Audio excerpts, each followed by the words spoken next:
Yuhtada yang dijadikan sebagai petunjuk bihi dengan alam.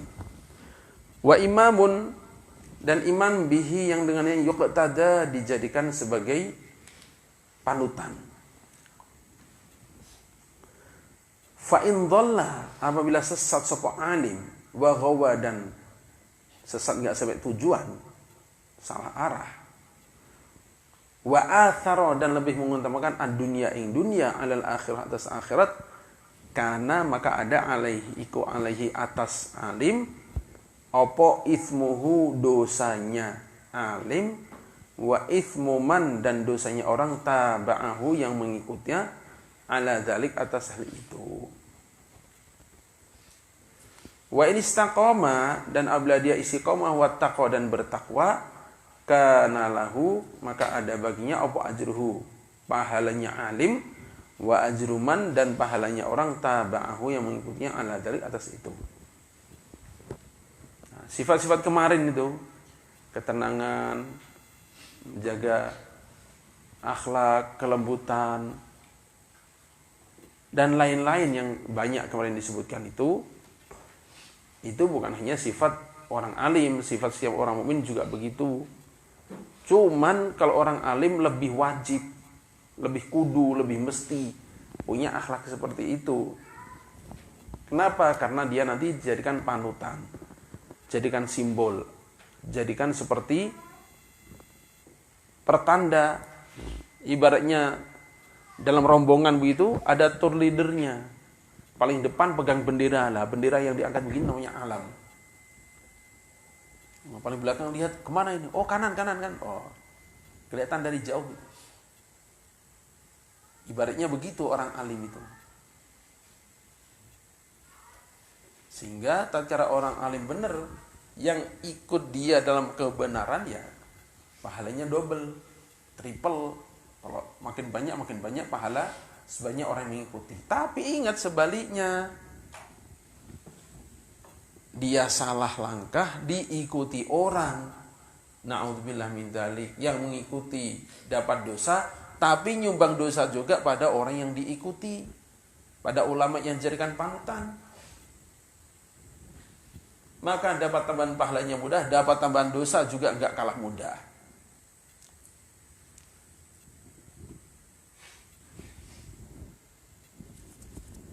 Yang belum kelihatan disusul pada kemana nih? Kalau sepi.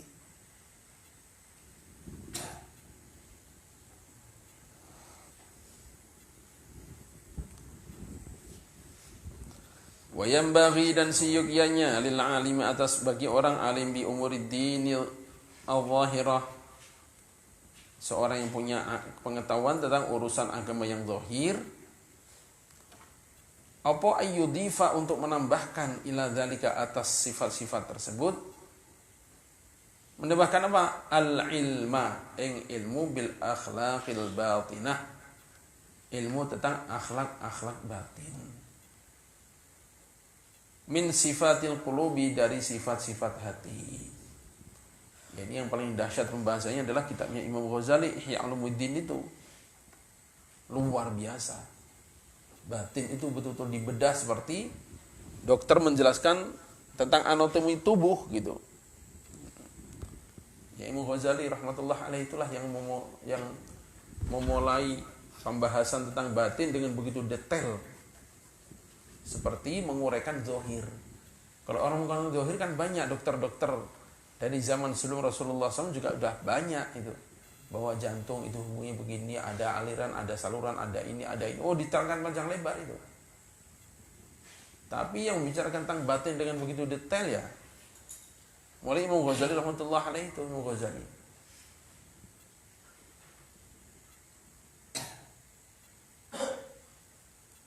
Sifat-sifat hati. Min sifatil qulubi dari sifat-sifat hati, wal ilma dan ilmu bi asraril a'mali tentang rahasia-rahasia amal, wa afatiha dan afatnya amal. Dan juga Imam Ghazali ini yang banyak mengungkap ini, yang memulai menggunakan istilah-istilah ini. Asraril a'mal, Misalnya asraruz zakah, rahasia zakat, kenapa Allah Ta'ala perintahkan zakat, dikupas hikmah-hikmahnya.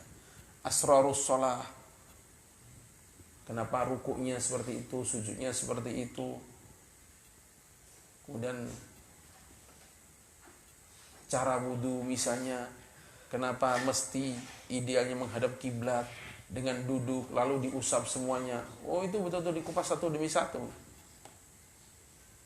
Yang di kemudian hari orang mengikuti,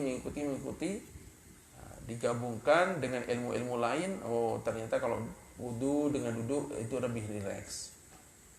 Tatkala lebih rileks, pikiran lebih tenang. Tatkala pikiran tenang, maka wudu bisa khusyuk. Kalau wudunya khusyuk, salatnya bisa khusyuk. Nah, misalnya begitu. Sehingga kunci salat biar khusyuk, ya wudunya khusyuk lebih dahulu dengan tenang. Misalnya begitu. Itu asrarul a'mal. Wa afatiha, dan afat-afatnya atau musibah-musibahnya. Afatnya ilmu apa? Afatnya ilmu itu gampang terlupakan, misalnya begitu. Afatnya ilmu apa? Kadang orang jadi sombong, merasa sok tahu, misalnya begitu. Itu termasuk afat. Tambahnya mesti ulama itu tahu tentang itu.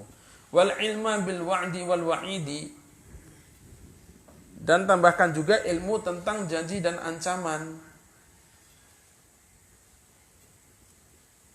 Ya, kalau kemarin kan bahas tentang zahir, jangan suka ngumpulin harta, jangan pelit, jangan bakhil, jangan curang, jangan tamak. Itu kan nampak semuanya. Nah, ini yang batinnya sekarang. Apa aja yang mesti diketahui dan diambil dalam kehidupan oleh ulama umumnya, terutama itu. Wal ilma bil wa'di wal wa'idi al waqi'aini fil kitab was sunnah.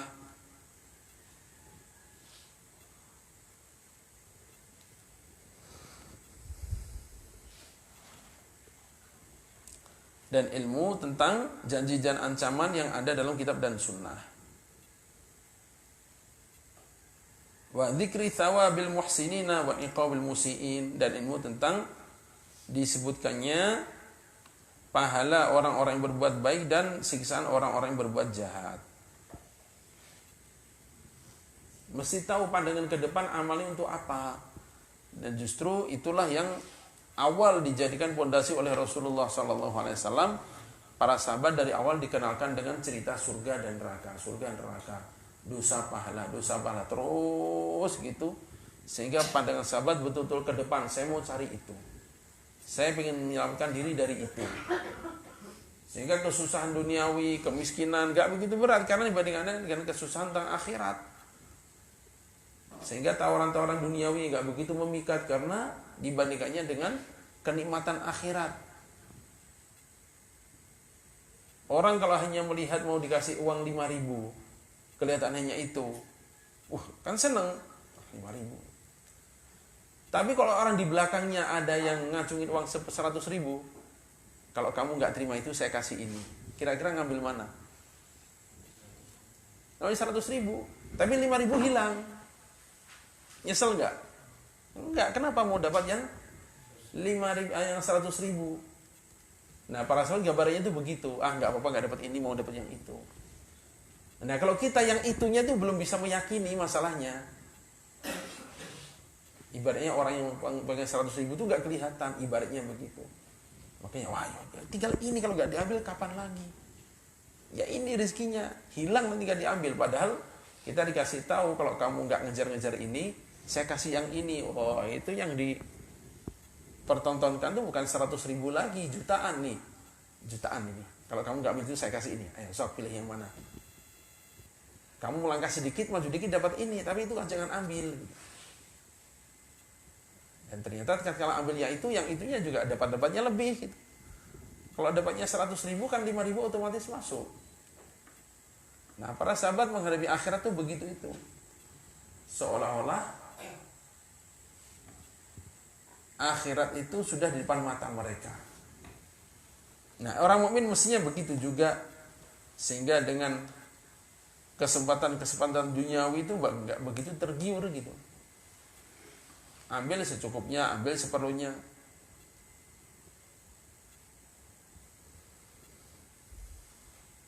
Fabidzalika, maka dengan itu semua yatimmu, menjadi sempurna apa amrul alimi, perkaranya orang alim. Wa yakmulu, dan menjadi sempurna apa an-naf'u, memberikan manfaat lahu bagi alim, wal intifa'u, dan mengambil manfaat bihi, dengan ilmunya. Atau dengan alim juga bisa. Kalau orang-orang alim punya ilmu-ilmu ini tadi, ilmu tentang akhlak batinah, riya, sum'ah, zuhud, wara', dan lain-lain. Juga ilmu tentang rahasia-rahasia amal, rahasia sholat, rahasia zakat, rahasia haji, dan afatnya, kemudian janji ancaman, disempurnakan semuanya. Ini semua tidak ada dalam kitab Ihya Ulumuddin. Wah, tapi kitabnya tebel. Kalau lihat sumbernya lebih tebal lagi, itu mah sudah dikumpulkan oleh Imam Ghazali, diringkaskan, dah seenak-enaknya. Oh, kalau kita lihat ke belakang, ngambilnya dari mana? Wah, sampai kita nggak akan keburu. Ngambilnya dari kitab ini, kitab ini, kitab ini, kitab hadisnya berapa puluh kitab, kitab zuhudnya berapa puluh kitab, kitab tarikhnya, Masya Allah.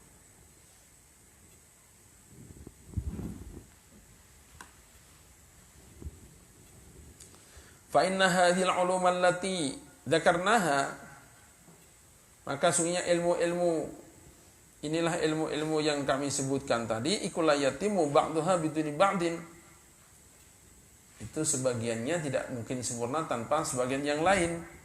Wa hiya utai'ul ulum iku, wa hiya utai'ul ulum allati dzakarna iku ulumus salafis saleh, ilmu-ilmunya orang-orang kuno-kuno yang soleh-soleh. Imam Syafi'i, Imam Hambali, Imam Maliki, Imam Hanafi, semuanya mereka ahli ilmu batin juga. Cuman yang mereka bukukan, yang mereka sampaikan, mereka konsentrasikan ilmu fikih. Tapi jangan dianggap Imam Syafi'i, Imam Hambali, dan sebagainya rahmatullah alaihim ajma'in itu tidak memahami atau tidak bersifat dengan ilmu batin. Enggak sama sekali. Na'udzubillah min dzalik. Luar biasa punya sifat-sifat batinnya dalam kehidupan sehari-harinya. Sering ambil contoh mudah ini. Ya'rifu dzalika, akan mengetahui hal itu sapa man orang tola'a, yang mempelajari atau memutolaah siyarahum, sejarah-sejarah hidup mereka. Zuhudnya, hati-hatinya, takutnya pada Allah,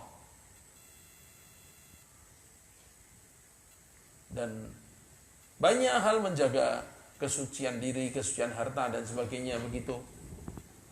Dan karena memang hatinya bersih, suci, maka apa yang masuk dalam diri mereka langsung nampak reaksinya. Bagaimana Imam Syafi'i rahmatullah alaih, tatkala akan bertamu ke rumah Imam Ahmad, maka Imam Ahmad bin Hanbal bilang ke putrinya, sebentar lagi kita mau kedatangan ulama besar, guru saya. Maka penasaran, kayak apa gurunya abahnya ini. Datang Imam Syafi'i rahmatullah alaihi, jazakumullah. Maka putrinya suruh menyiapkan makan dan menyiapkan air untuk wudu sholat subuh, karena datangnya malam. Dan malam itu bincang-bincang makan. Nah, putrinya ini pengen dapat berkahnya. Pas dilihat nampan tuh bersih, nggak bersisa, dimakan semua.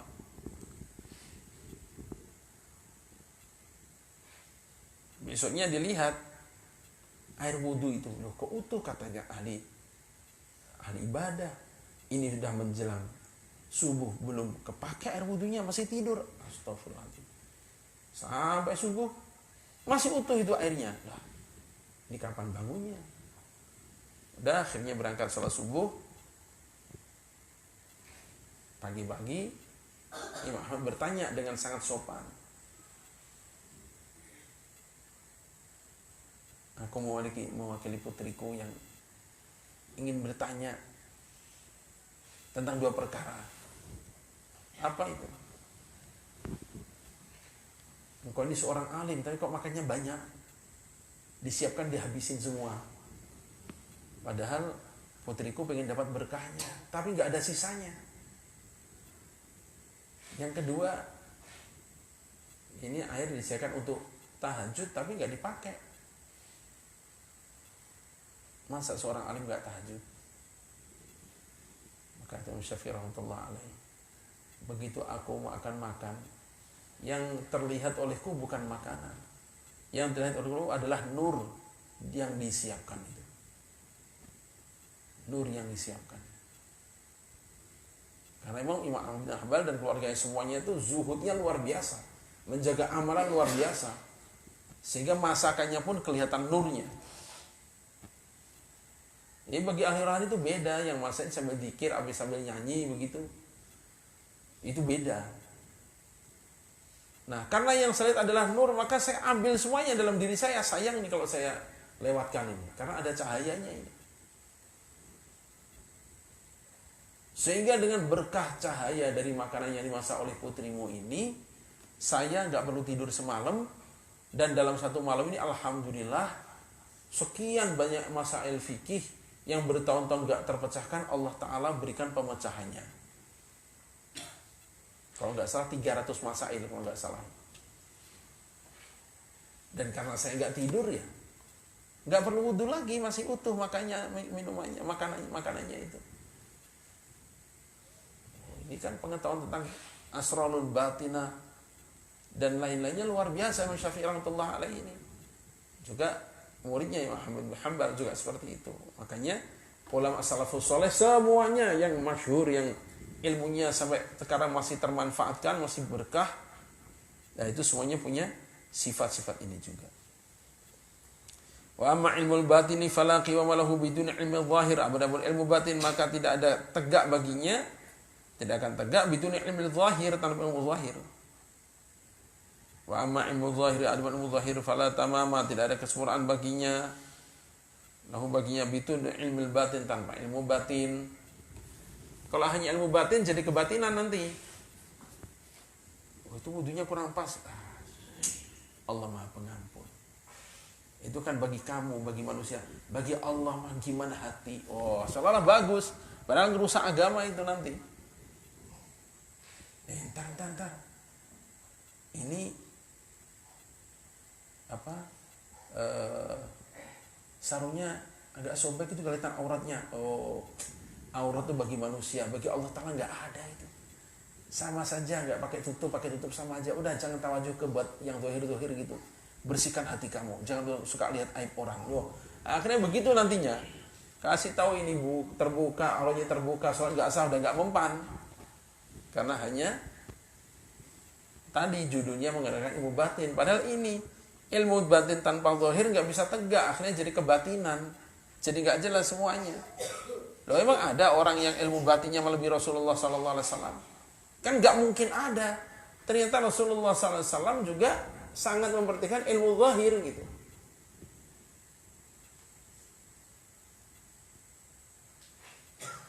Nah, ilmu zahir saja tanpa ilmu batin yang nggak sempurna. Seperti kerangka nggak ada ruhnya nantinya. Seperti boneka, ada jasadnya, nggak ada nyawanya. Bentuknya indah, bagus, tapi nggak bisa bergerak karena mati, nggak ada ruhnya. Maka perlu dua-duanya. Cuman kalau Maulana Zakaria rahmatullah alaih, ya, Maulana Zakaria ini, Maulana Zakaria rahmatullah alaih menganjurkan untuk yang masih santri itu tidak dianjurkan untuk banyak-banyakan zikir, ikut thariqat. Kalau Maulana Zakaria ini ya, anjuran beliau ikut thariqat, suluk dan sebagainya itu nanti umur 40. Di umur-umur sebelum itu santri udah perbanyak mutalaah kitab aja. Perbanyak ngaji mutalaah kitab, ngaji terus itu yang dipolkan, dikuatkan. Umur 40 baru nanti ambil suluk kalau mau ambil itu, ambil zikir kalau mau ambil itu. Tapi di umur-umur belajar, dah itu aja yang digenjot. Gimana mutalaah baca terus sebanyak-banyaknya.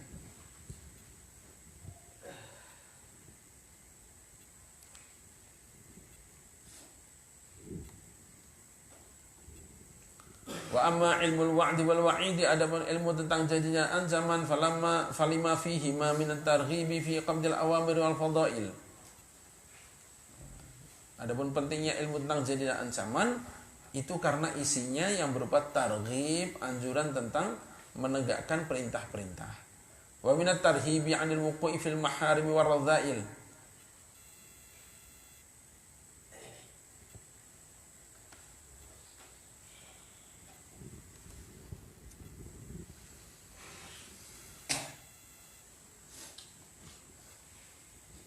Dan ancaman supaya jangan terjerumus dalam perkara yang diharamkan dan perkara-perkara yang hina.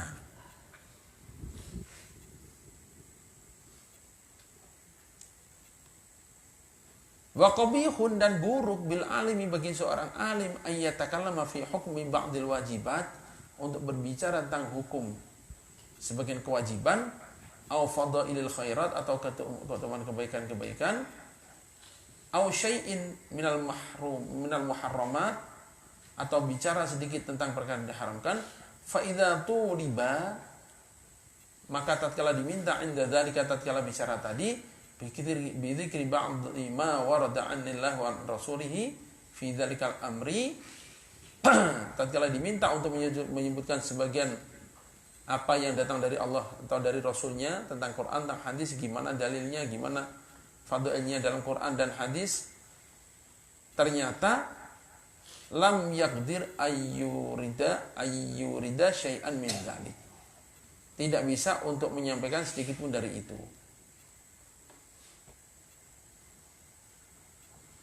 Wa sudurul mu'minina, sedangkan hati-hati orang mukmin ikut namatan syarifu, menjadi lapang bi kalamillah, bi kalami rasulih, dalam firman Allah dan sabda Rasulullah. Tatmainnu, menjadi tenang apa qulubum, hati mereka, wa tantahidu, dan menjadi bangkit apa himamum, semangat mereka. Kalau bagi murid, bagi pelajar, bagi orang awam, ya enggak apa-apa sekedar tahu bahwa sholat wajib itu 5, bahwa maghrib 3 rakaat. Tapi bagi orang alim nggak cukup hanya sampai di situ. Pas tanya jawab, misalnya tanya, loh hikmahnya apa kok sampai 5 kali, misalnya begitu. Terus apa yang kita dapatkan kalau salat 5 waktu? Aduh, pokoknya pahala gitu aja. Apa pahalanya Pak Ustadz? Wah, pokoknya pahala banyak banget lah, gitu aja lah. Misalnya apa? Wah, itu saking banyaknya nggak bisa disampaikan. Itu gimana itu? Wah, saking banyaknya nggak bisa disampaikan itu gimana maksudnya? Masa punya motor 1000 sebutin satu aja Pak Ustadz? Motornya apa? Motor saya itu kebanyakan, saya lupa semua. Ya kan nggak mungkin itu. Ya kalau tahu itu banyak sekali, mesti bisa menyampaikan. Bapak pergi ke pabrik, pulang kan kotor. Nah, tapi kalau sebelum saya rumah sempat mandi, bukan sekali, 5 kali bersih nggak kira-kira? Ah, saya begitu. Nah, dalam hadis begitu Pak. Tiap hari kita ini banyak dosa, tapi sholat 5 kali seperti mandi 5 sungai. Coba kayak apa bersihnya? Oh, gitu. Kan jadi semangat. Nah, Bapak pengen nggak berkah dunianya? Wah, pengen. Nah, Rasulullah janjikan orang yang menjaga sholatnya berkah dunianya, hilang kesulitan hidupnya. Enak nggak? Enak lah. Orang kan jadi semangat. Bukan, pokoknya banyak, gak usah tanya, yakini saja. Wah, orang nggak tahu aja banyak alasan. Jadi ingat ya, terkadang orang sudah terlanjur duduk di depan, apalagi mustami banyak, ditanya bilang nggak tahu, itu bukan perkara ringan, itu berat itu. Padahal kalau dia mengakui nggak tahu, itu lebih terhormat dari daripada dia memaksakan diri jawab, akhirnya menyesatkan demi membela gengsi. Makanya dulu Abu Yahya dengar anjuran, kalau kalian tidak menguasai, mendingan gak usah buka tanya jawab. Sebab kalau tanya jawab itu orang bertanya di luar dugaan kita. Bahas tentang sholat, Pak Ustadz, agak melenceng dikit gak apa-apa ya? Ini ada orang menggadaikan tanah begini-begini. Oh, kalau di luar tema kan kadang gak siap.